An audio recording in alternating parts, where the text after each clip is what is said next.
The morning began with a weight Sarah knew all too well.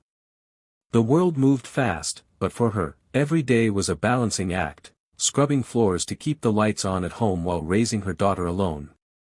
That day, the balance tipped when the babysitter called to cancel. Panic had flashed through her, but there was no choice, she had to work. With a deep breath, she slipped Lily's small hand into hers and led her into the towering glass building where she spent her long hours cleaning. Lily, dressed in her faded pink sweater and clutching her worn backpack, walked timidly beside her. Her wide eyes darted from the gleaming floors to the polished walls, so different from the small apartment she called home. The lobby buzzed with suits and hurried footsteps, but their pace slowed when they noticed the little girl trailing after her mother. Some frowned, others softened with faint smiles, but all looked, curious at the sight of a child in a place meant only for business. Sarah felt her face flush under their stares, but she tightened her grip on Lily's hand and whispered, "Stay close, sweetheart." She worried about how her supervisor would react, yet there was a quiet dignity in the way she carried herself. For Sarah, today wasn't about appearances, it was about survival. And for Lily, it was just another day with her mother, the one person who never let her feel the weight of the world pressing so heavily on their shoulders. Sarah guided Lily into the quiet rhythm of her morning tasks, determined to keep her daughter out of trouble. She handed Lily a coloring book and a few crayons, setting her up at a small corner table in the break room while she went about wiping counters and mopping floors. Lily sat quietly, her little legs swinging above the ground, occasionally peeking out the glass wall to watch people stride through the sleek hallways with confidence and purpose. But curiosity got the better of her. As Sarah scrubbed in another room, Lily wandered into the large boardroom, clutching her backpack against her chest. The polished table stretched endlessly, surrounded by leather chairs that looked far too big for her.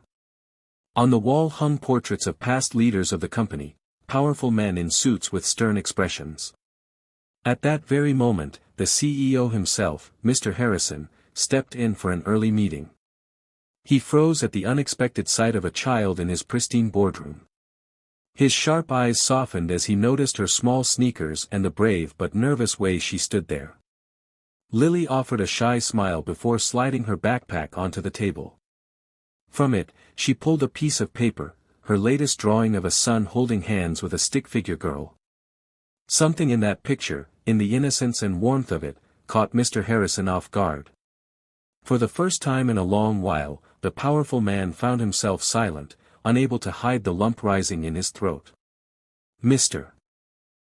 Harrison's gaze lingered on the child's drawing, the bold yellow sun with arms stretched wide, holding hands with a little girl who looked suspiciously like Lily herself. It was simple, childlike, yet it carried a warmth that pierced straight through the polished armor he had built over years of boardrooms and power plays. Lily looked up at him, unafraid now, and asked softly, "Do you like it?" Her voice carried the unshaken innocence of someone who believed kindness could exist everywhere. For a moment, the hardened CEO felt disarmed. He crouched slightly to her level, nodding with more sincerity than he had shown anyone in years. "It's beautiful," he whispered. Sarah rushed into the room then, breathless and apologetic. "I'm so sorry, sir.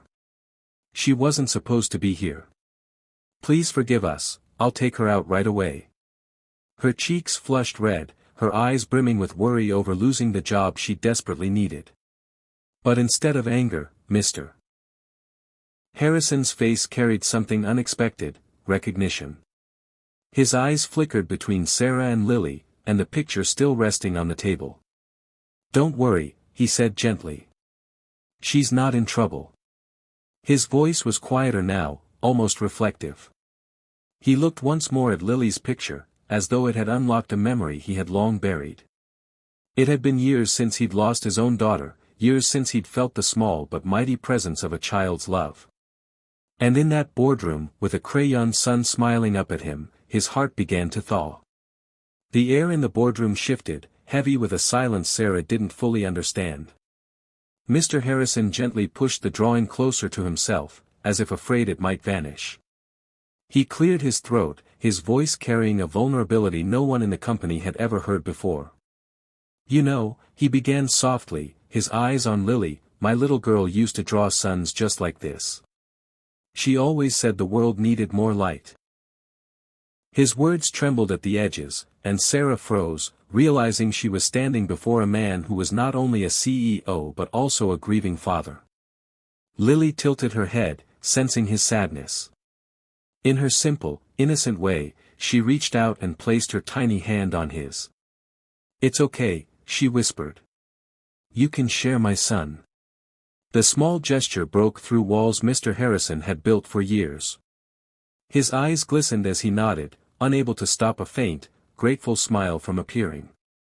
Sarah, moved to tears, tried to apologize again for the disruption, but Mr. Harrison stopped her.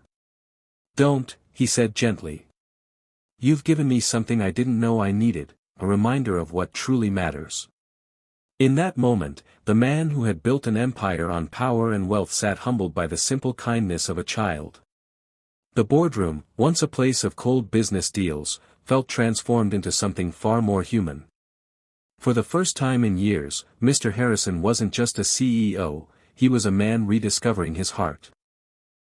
The next morning, Sarah arrived at work with her heart pounding, unsure of what awaited her after yesterday's incident. She held Lily's hand tightly, bracing herself for reprimand, or worse, dismissal. But instead of stern faces, she was greeted with warmth. The receptionist smiled knowingly, and the elevator attendant treated her with unusual kindness. Something felt different. When she stepped into the top floor, she froze. There, in the lobby outside the boardroom, hung Lily's drawing, framed in gold. The little sun, with its stretched-out arms, radiated brightly against the pristine white wall. Beneath it was a small plaque that read, a reminder, light can be found in the simplest places. Sarah's eyes filled with tears as Mr. Harrison approached. His usual sharp suit looked the same, but his demeanor had changed. His eyes carried a softness, a gentleness she hadn't seen before. "I wanted everyone here to see this," he explained, nodding toward the drawing. "Your daughter reminded me of something I'd forgotten, that people, not profits, are the heart of this place." Then, turning to Sarah, he added, "And as for you, I'd like to offer you a new role. Not just as part of the cleaning staff, but as someone who helps us build a better, more human company. If you'll accept it." Sarah could hardly speak, but Lily, beaming proudly, squeezed her mother's hand. In that shining moment, surrounded by hope and new beginnings, Sarah realized their lives had changed forever, not because of wealth, but because of kindness and light.